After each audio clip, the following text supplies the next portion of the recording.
మీరెప్పుడైనా పాత నాణేలను చూసి ఇవి ఎంత పాతవో ఎవరు వాడారో అని ఆలోచించారా? అలాంటి నాణేలను సేకరించి వాటి చరిత్రను అధ్యయనం చేసే వ్యక్తిని ఇంగ్లీష్లో ఏమంటారో తెలుసా? ఆ పదమే న్యూమిస్మెటిస్ట్.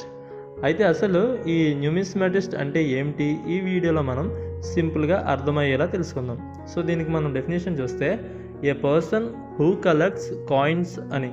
అంటే పాత నాణేలు, మెడల్స్, కాయిన్లు, కరెన్సీలను సేకరించడం, వాటి చరిత్ర, మూలం, విలువ, రేరిటీ గురించి అధ్యయనం చేసే వ్యక్తినే ఈ న్యూమిస్మాటిస్ట్ అనే వర్డ్తో మనం చెప్పచ్చు.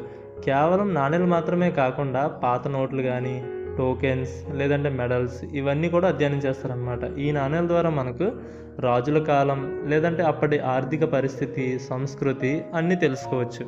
సో దీనికి మనం ఎగ్జాంపుల్ చూస్తే, he is a numismatist who collects ancient Roman coins.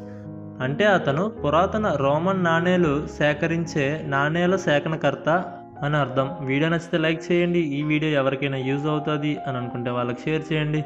And వీలైతే ఛానల్ సబ్స్క్రైబ్ కూడా చేసుకోండి. And thanks for watching.